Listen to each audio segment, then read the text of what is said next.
Walaupun sudah didakwahi oleh Nabi Lut, tetap saja mereka kekeh, bahkan mereka melawan kepada Nabi Lut. Barulah kemudian malaikat mengeksekusi negeri Sodom, ya, membanting negeri Sodom itu, dibanting oleh malaikat Jibril dengan sayapnya, lalu dihempaskan ke bawah. Alhamdulillahi Rabbil Alamin Ar-Rahmanir Rahim. Ikhwana fiddin, azakumullah. Saudara-saudara jamaah maghrib Masjid At-Taqwa Hutan Panjang, Jakarta Pusat. Malam ini kita masuk bab yang ke-23, halaman 87. Halaman 87. Keterangan bahwa ada di kalangan umat ini yang menyembah berhala.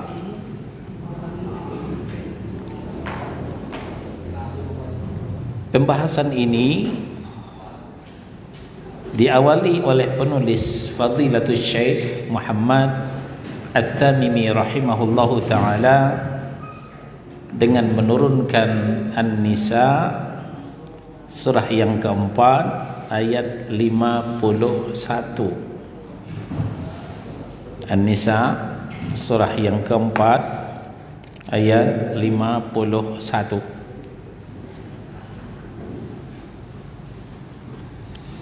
Allah berfirman, Alam tara ilal ladzina utu nasiban minal kitabi yu'minuna bil jibti wat taguti,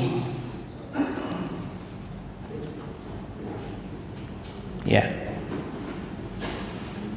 wa yaquluna lil ladzina kafaru haula'i ahda minal ladzina amanu sabila.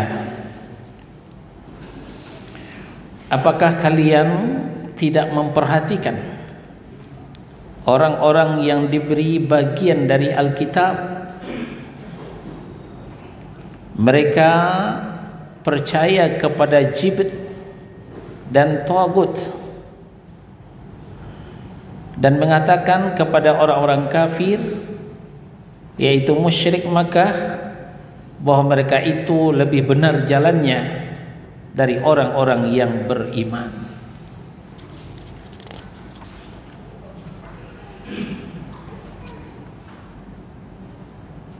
Apa itu jibt dan tagut?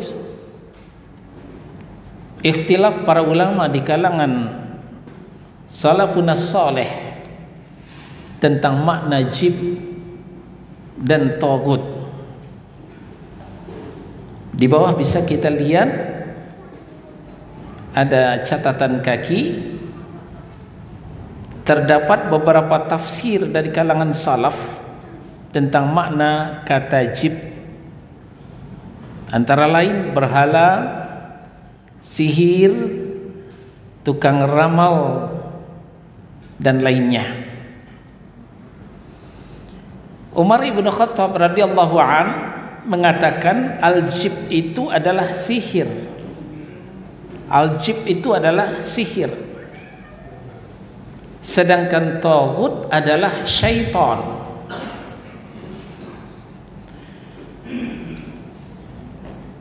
Lain lagi yang dikatakan Abdullah ibnu Abbas, Ikrimah, dan Abu Malik.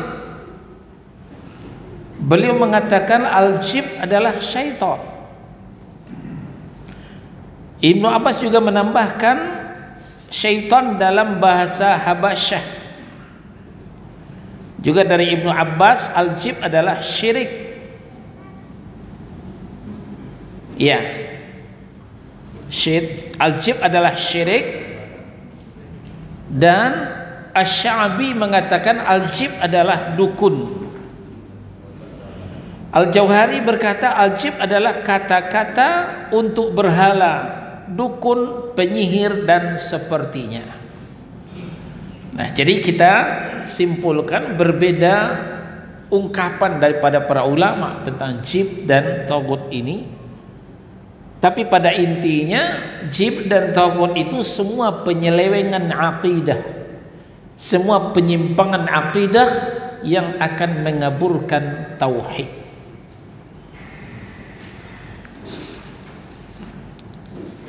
Allah mengatakan, alam tara ilal ladzina utu nasiban minal kitab, apakah kamu tidak memperhatikan orang-orang yang diberikan kitab,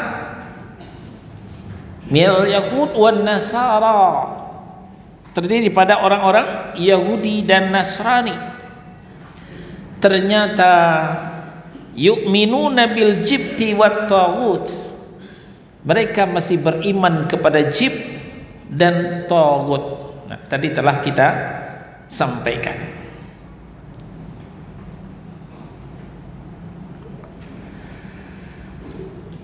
Ibnu Abi Hatim meriwayatkan dari Ikrimah radhiyallahu an, beliau berkata, Huyai bin Akhtab dan Ka'ab bin Ashraf datang ke Makkah.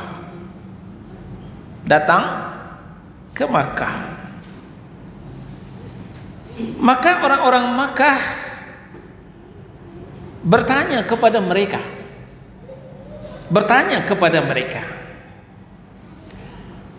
apa kata orang Makkah kepada Huyai bin Akhtab dan Ka'ab bin Ashraf? Kalian kan orang-orang ahlul kitab, tentu sedikit banyak mengetahui, maka kabarkanlah kepada kami, ceritakan kepada kami tentang kami dan Muhammad, tentang kami orang Quraisy dan Muhammad. Lalu keduanya bertanya, orang ahlul kitab yang datang ke Makkah tadi bertanya, ada apa kalian dengan Muhammad?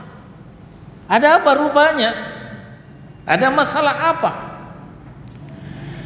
Lalu orang-orang Arab jahiliyah ini, kafir Quraisy ini bercerita, kami biasa menyambung silaturahim, menyembelih onta yang gemuk, memberi minum jamaah haji yang dicampur susu, membebaskan tawanan. Sedangkan Muhammad adalah orang yang terputus. Kenapa dikatakan Muhammad orang terputus?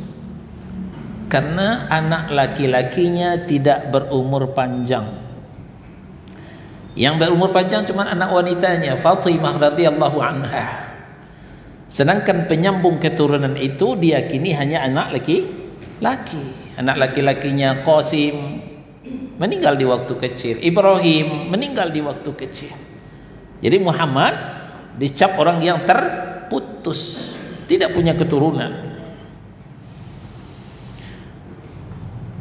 Bukan hanya itu, apalagi Muhammad telah memutuskan hubungan silaturahim di antara kami. Muhammad pemecah belah.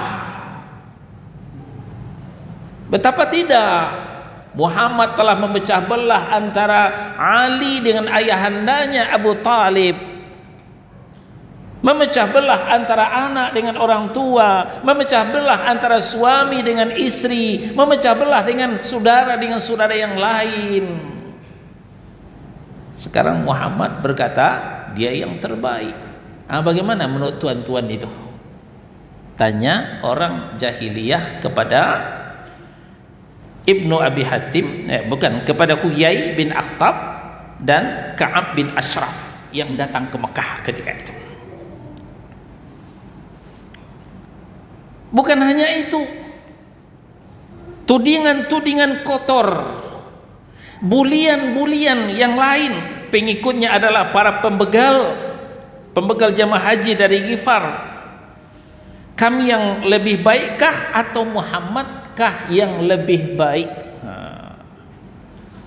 Jadi saudara-saudara, ternyata sudah sejak dulu ketika ada yang membawa tauhid itu dikatakan pemecah belah. Maka jangan heran sekarang dakwah tauhid dianggap dakwah pemecah belah. Dakwah sunnah dikatakan dakwah pemecah belah. Memang pemecah belah antara tauhid dengan syirik, betul. Contohnya itu tadi, Ali seorang anak dipecah dengan ayahandanya Abu Talib. Kenapa? Ali bin Abi Talib telah bertauhid mengikuti Muhammad sallallahu alaihi wasallam sementara ayahandanya masih syirik, ya, masih mempertahankan agama nenek moyangnya, agama Abdul Muthalib. Begitu jugalah sahabat-sahabat yang lain. Ada yang suaminya masuk Islam, istrinya tetap kafir. Ada yang istrinya masuk Islam, suaminya tetap kafir.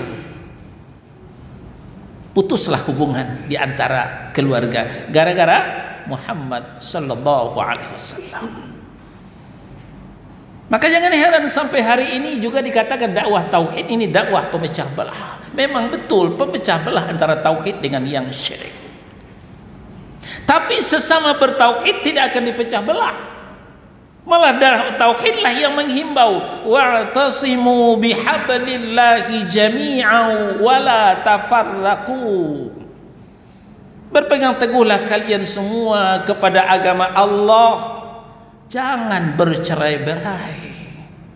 Dakwah tauhid adalah dakwah pemersatu dalam akidah yang sahihah, akidah yang benar, akidah yang bersih daripada segala bentuk kesyirikan, tahayul, khurafat dan keyakinan nenek moyang.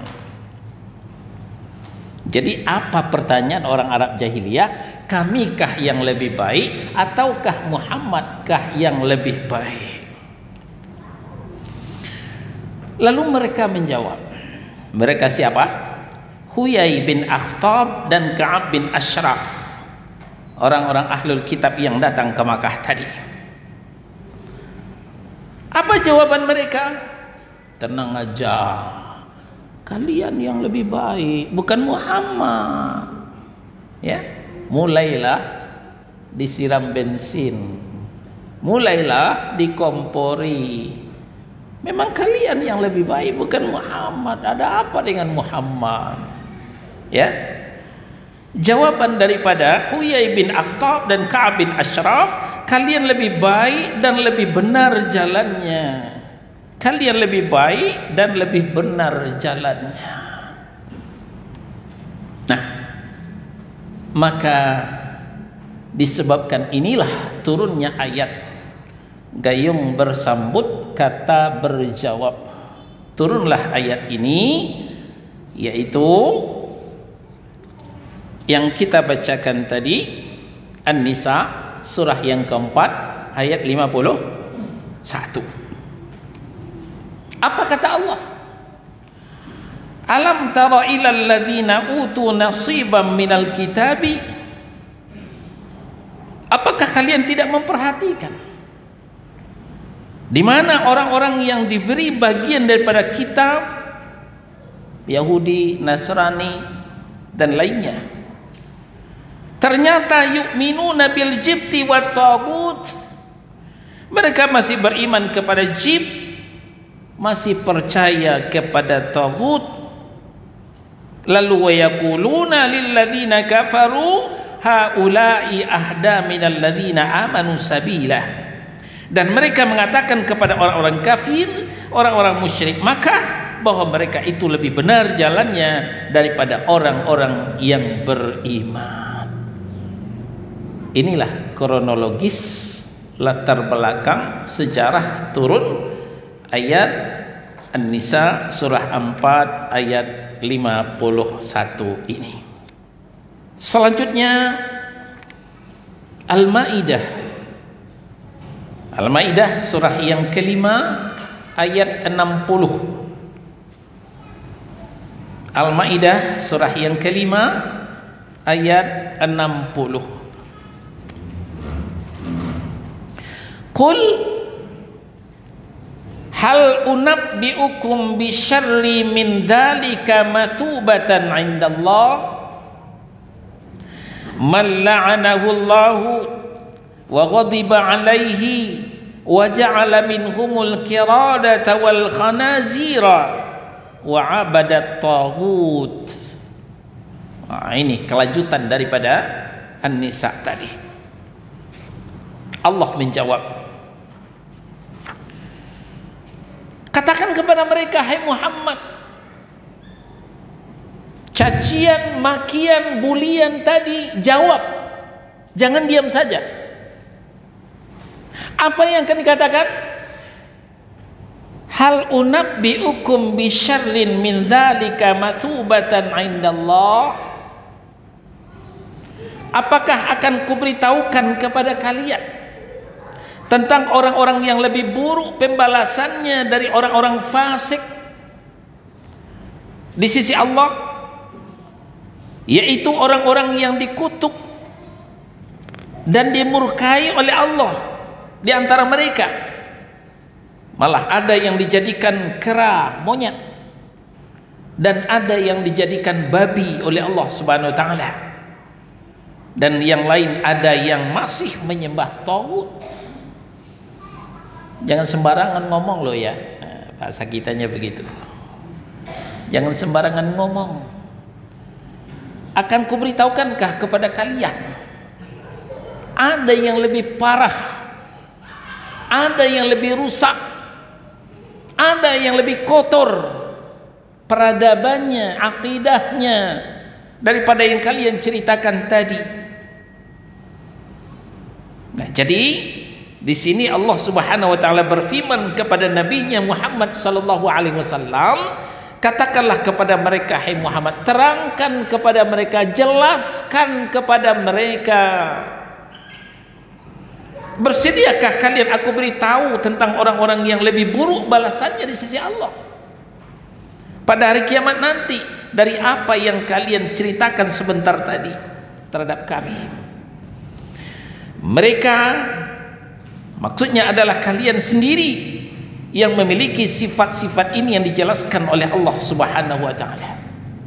Satu, man la'anahu Allah, yaitu orang-orang yang dilaknat oleh Allah, orang-orang yang dikutuk oleh Allah, orang-orang yang dimurkai oleh Allah, yakni Allah mengusirnya dari rahmatnya. Sudah sering kita sampaikan, laknat itu adalah lawan daripada rahmat.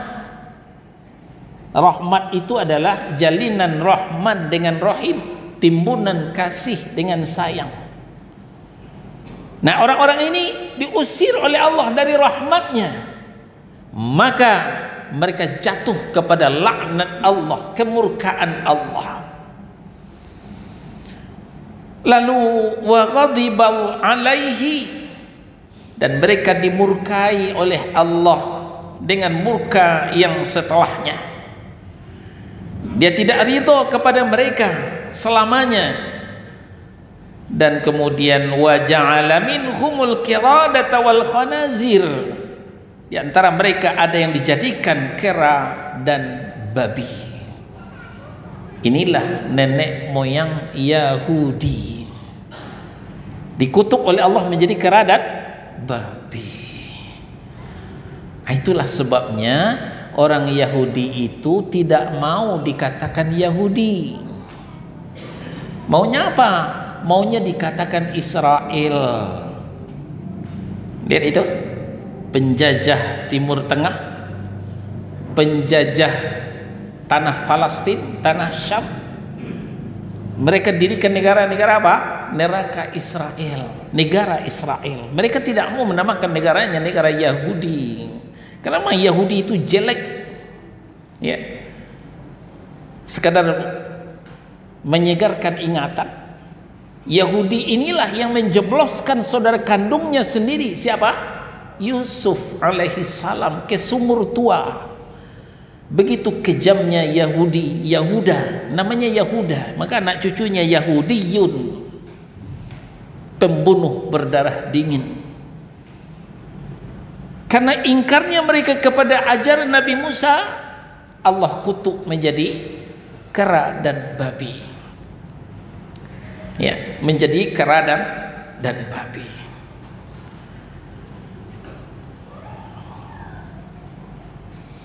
Berkata Ats-Tsauri dari Alqamah bin Marsad, dari Al-Mughirah bin Abdullah, dari Abdullah ibnu Mas'ud radhiyallahu anhu. Kata Abdullah ibnu Mas'ud, su'ila Rasulullah sallallahu alaihi wasallam anil kiradati wal khanazira ahya mimma masakhallah. Rasulullah sallallahu alaihi wasallam ditanya tentang kera dan babi itu, apakah ia termasuk yang dirubah bentuknya oleh Allah? Faqal, jawab Nabi, innallaha lam yuhlik qauman aw qal lam yamsakh qauman faj'ala lahum nasalan wala aqiban wa innal qiradata wal khanazira kanat qabla dhalik. Beliau sallallahu alaihi wasallam menjawab, sesungguhnya Allah tidak membinasakan suatu kaum, atau beliau bersabda, tidak merubah bentuk suatu kaum lalu dia menjadikan bagi mereka keturunan, dan tidak pula generasi penerus. Sesungguhnya kera dan babi sudah ada sebelum itu, kata Nabi sallallahu alaihi wasallam. Sahih, diriwayatkan oleh Imam Muslim.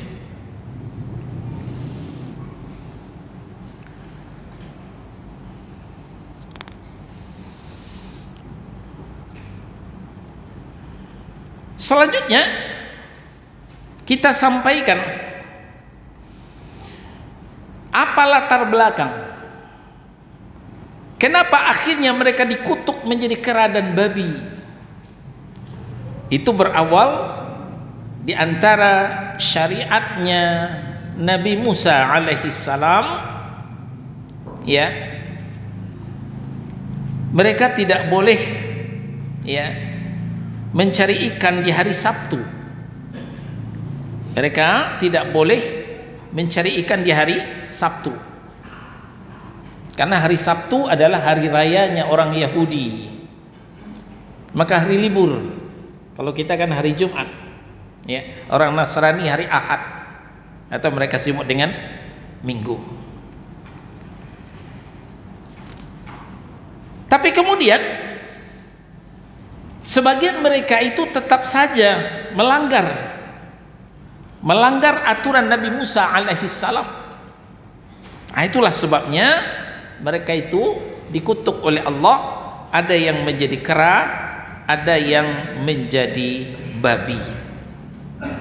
Ada yang menjadi kera dan ada yang menjadi babi.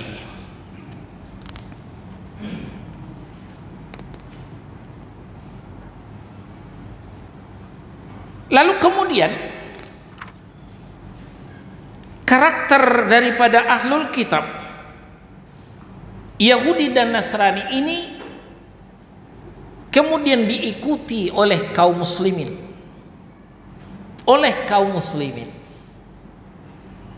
dan ini sebenarnya sudah diberitahukan oleh Nabi sallallahu alaihi wasallam melalui hadis selanjutnya, melalui hadis, ya. Apa kata Nabi sallallahu alaihi wasallam?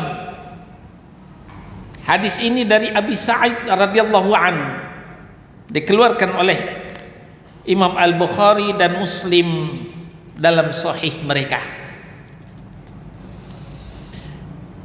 Kata Nabi, kata Abu Sa'id radhiyallahu anhu, anna Rasulullah sallallahu alaihi wasallam qala,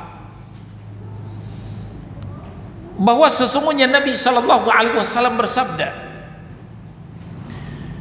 la tattabi'unna sunana man kana qablakum hadwal qudzati bil qudzati hatta law dakhalu juhra dab la dakhaltumuh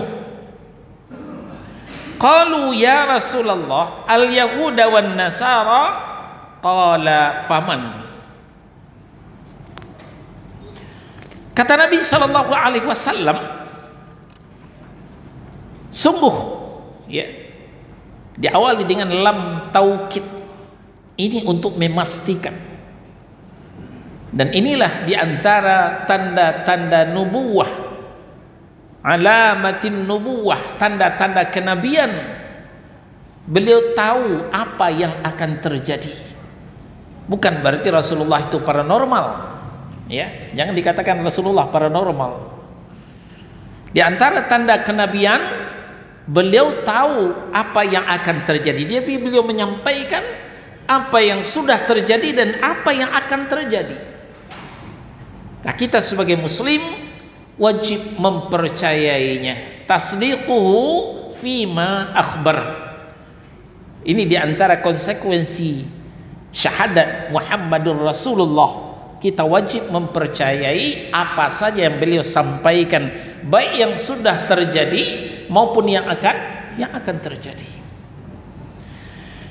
Nah, yang akan terjadi, Nabi mengatakan pasti, la tattabi'anna, pasti kalian akan mengikuti sunana man kana qablakum. Sunan itu adalah kebiasaan orang-orang sebelum kalian. Hadwal qudzati bil qudzati, seperti bulu anak panah yang tersusun rata satu dan yang lainnya. Hatta law dakhalu juhra dhab, sehingga sampai-sampai jika mereka masuk ke lubang dhab. Dhab itu adalah binatang padang pasir yang jorok, ya, sebangsa biawak. Niscaya kalian akan memasukinya. La dakhaltumuh, ditambah lagi pakai lam taukid, pasti kalian akan mengikuti juga. Ini sudah disampaikan Nabi sallallahu alaihi wasallam. Pasti kalian akan mengikuti kebiasaan-kebiasaan orang sebelum kalian, yaitu Yahudi dan Nasrani. Inilah sebabnya kenapa kita dilarang keras oleh Nabi untuk menyerupai mereka. Khaliful musyrikin, kata Nabi, selisihi orang musyrik, jangan ditiru. Kenapa? Man tashabbaha biqaumin fahuwa minhum. Barang siapa yang tasyabbuh, menyerupai suatu kaum, berarti dia telah masuk kepada mereka. Fahuwa minhum, maka dia sudah termasuk kepada kaum mereka, kata Nabi sallallahu alaihi wasallam. Kita dilarang untuk menyerupai mereka, meniru mereka. Apalagi kita sudah sepakat dengan ayat laqad kana lakum fi rasulillahi uswatun hasanah. Sungguh telah ada untukmu pada diri Rasul itu contoh tauladan yang baik. Maka perkara contoh mencontoh, cukup kita mencontoh Rasulullah sallallahu alaihi wasallam. Cukup kita meniru Rasulullah sallallahu alaihi wasallam. Tidak perlu kita mencontoh, meniru kepada orang-orang di luar Islam, orang-orang musyrik, terutama Yahudi dan Nasrani. Apa di antaranya? Di mana kaum muslimin suka latah, ikut-ikutan kepada apa yang dilakukan oleh orang-orang di luar Islam, ya, sudah mengkristal di masyarakat kita. Setiap tahun ada acara ulang tahun, ada acara ulang tahun, selamat ulang tahun, ya. Dari mana asalnya ini? Dari happy birthday to you, orang kafir. Dalam Islam tidak ada acara ulang tahun, karena orang kafir mengadakan ulang tahun dilihat oleh kaum muslim, oh bagus juga itu, maka kita ikuti pula. Sampai pernak-perniknya tidak boleh ketinggalan. Ada balon-balonnya, ya, ada potong lilinnya, makan lilinnya, potong kuenya, komplit, semuanya ditiru. Nah, terakhir contoh, maksudnya bukan terakhir kajian. Contoh terakhir, penyelewengan seksual, nikah dengan sejenis, itu dari mana? Dari Yahudi, dari kaum Sodom, umatnya Nabi Lut. Ya, di mana itu?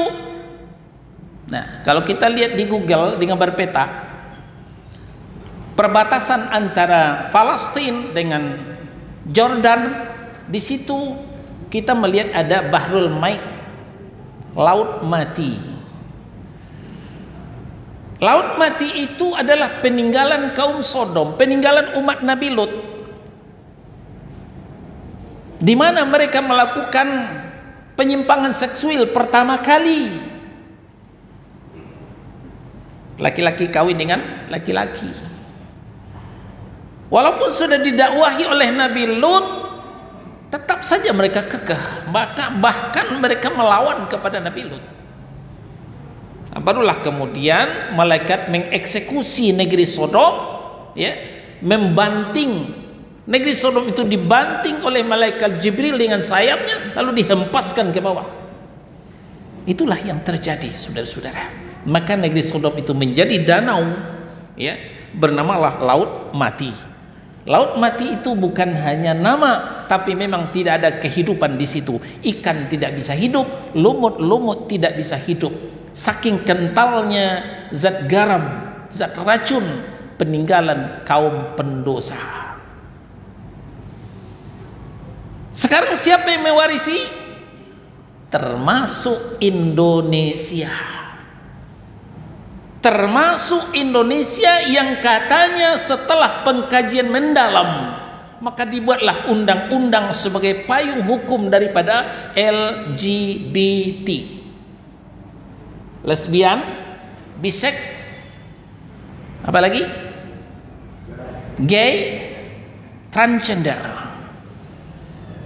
Tidak lama setelah ini diresmikan, apa yang terjadi di Sulawesi Tengah? Terjadilah tsunami di Sulawesi Tengah. Ini teguran daripada Allah Subhanahu wa taala. Tapi memang kita bandel sebagai anak bangsa, ya. Karena pengkajian yang mendalam, lebih dalam pula pengkajian daripada Al-Quran dan Sunnah. Ini namanya menentang Allah Subhanahu wa taala.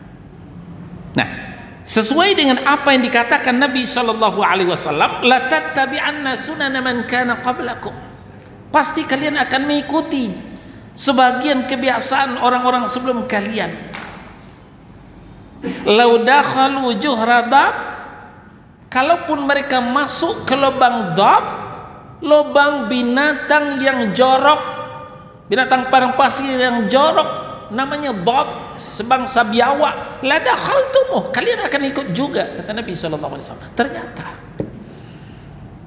perkawinan sejenis itu perkawinan yang jorok, tidak akan membuahkan keturunan, melanggar sunnah.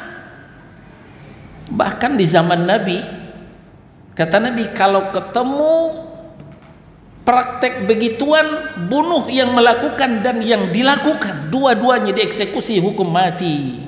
Itu di zaman Nabi SAW. Karena perbuatan itu dosa besar yang mengundang kemurkaan daripada Allah Tabaraka wa Ta'ala.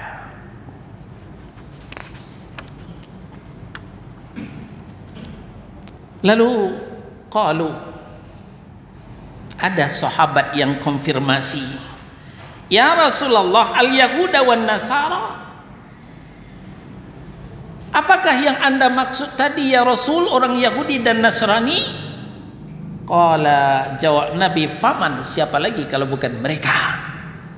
Itu yang kalian ikuti, Yahudi dan Nasrani. Padahal itu adalah kaum yang dimurkai dan kaum yang sesat. di ujung suratul Fatihah, ihdinas siratal mustaqim, tunjukilah kami jalan yang lurus, siratal ladzina an'amta alaihim ghairil maghdubi alaihim waladdallin, yaitu jalan orang-orang yang kau beri nikmat mereka, yaitu jalan salafus saleh, jalannya para sahabat, ghairil maghdubi alaihim waladdallin, bukan jalan orang dimurkai dan bukan jalan orang yang sesat. Para ulama di kalangan mufassirin, maghdub orang dimurkai adalah Yahudi, dhalin orang yang sesat adalah Nasrani. Ustadz, jangan nyesat-nyesatin orang. Orangnya udah sesat kok, bukan kita yang nyesatin. Kita cuma menyampaikan, memperkenalkan kepada jamaah itu orang sesat, bukan kita nyesatkan mereka. Mereka itu udah sesat kok. Allah yang mengatakan sesat. Kita cuma memperkenalkan kepada jamaah, bukan nyesat-nyesatin orang. Hati-hati. Sering kita dapat di tengah-tengah masyarakat, di tengah-tengah jamaah, apaan tuh kajiannya nyesat-nyesatin orang. Kita tidak pernah nyesatin orang, apalagi kalau orang itu sudah benar, berdosa kita nyesatin. Kita cuma memberitahukan ini loh orang sesat, karena sesat menurut Allah siapa? Nasara, sesat, ya. Dan ini kemudian tangkisan daripada mereka. Mereka menghancurkan Islam dari dalam dengan membuat JIL, Jaringan Islam Liberal. Sekarang berganti baju dengan Islam Nusantara. Tahukah Anda dari mana istilah jangan nyesat-nyesati orang? Dari JIL. Karena memang mereka disesatkan oleh para ulama. Berkumpul para ulama di Al-Azhar, bukan Al-Azhar juga Putih, Al-Azhar Jakarta Selatan. Berkumpul ulama di Al-Azhar mengatakan JIL itu sesat. Jadi sudah sesat kata para ulama, kita bukan nyesat-nyesatin. Apa jawaban mereka? Jangan suka nyesat-nyesatin orang. Ya, ini termakan pula oleh kita. Asal berbeda sedikit, wah nyesat-nyesatin. Asal berbeda sedikit, wah nyesat-nyesatin. Periksa dulu, jangan emosi yang dikedepankan. Kalau ada perbedaan di antara kita, farudduhu ilallahi war rasul. Timbangannya apa? Al-Quran, As-Sunnah. Tuhan kita masih satu kok, yaitu Allah. Nabi kita masih satu kok, yaitu Muhammad sallallahu alaihi wasallam. Untuk apa bersitegang urat leher? Untuk apa? Untuk sampai menapik meja? Marilah kita legowo, kembali kepada Al-Quran dan Sunnah, kembali kepada Allah dan Rasul.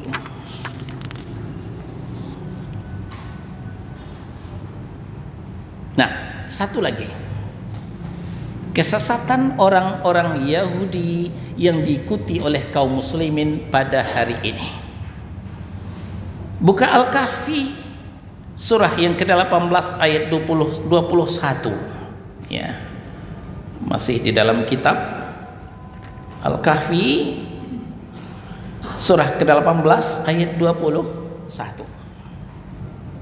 Apa kata Allah? Qala alladhina ghalabu ala amrihim lanattakhidanna alaihim masjida. Orang-orang yang berkuasa atas urusan mereka itu berkata, sesungguhnya kami akan mendirikan sebuah rumah peribadatan di atasnya. Di kalangan Bani Israel, anak cucu Yahudi, ya, anak cucu Yahuda, ada namanya pemuda Ashabul Kahfi,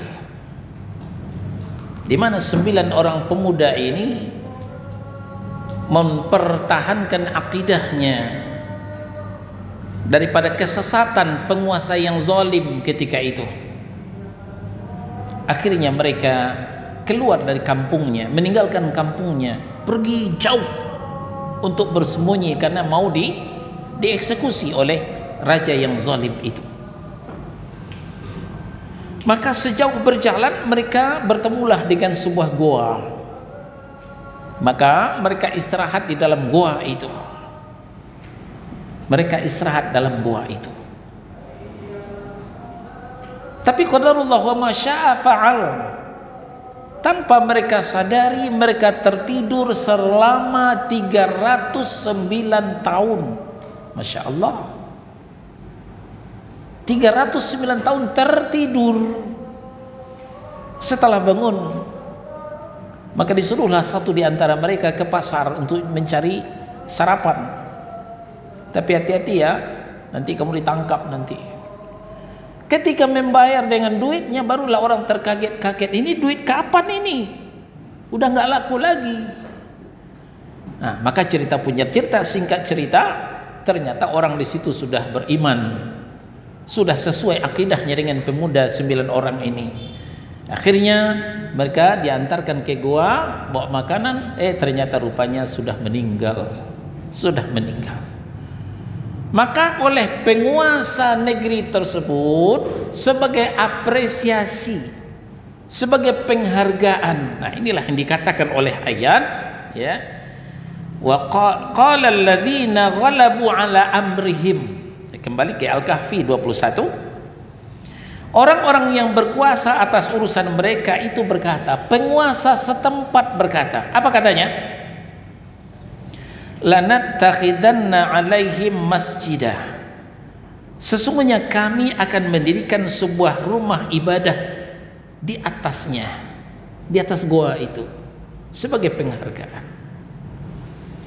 Perhatikan saudara-saudara, di satu segi ini menjadi tangga buat naik bagi kaum muslimin pada hari ini untuk menyatukan masjid dengan kuburan.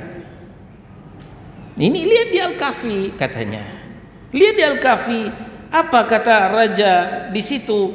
Lanattakhidanna alaihim masjidah, akan kami bangun tempat ibadah di atas kuburan mereka. Karena gua itu sudah menjadi kuburan. Tapi mereka lupa dalam suatu segi, inilah yang dilaknat oleh Rasulullah sallallahu alaihi wasallam. Di dalam hadis Nabi bersabda, la'anallahu al-yahuda wan nasara. Allah telah melaknat Yahudi dan Nasrani. Kenapa? Ittakhadhu kubura anbiya'ihim wa salihihim masajid. Mereka telah menjadikan kubur nabi mereka, kubur orang soleh mereka sebagai tempat ibadah.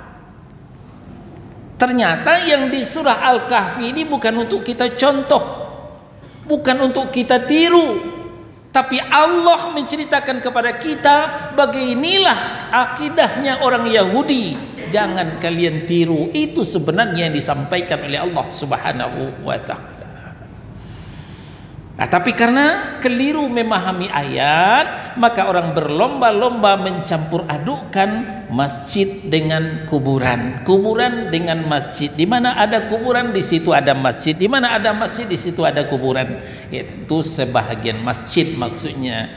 Ini juga bagian daripada tasyabbuh, ya, menyerupai orang-orang Yahudi yang mencampur adukkan kuburan dengan tempat ibadah mereka.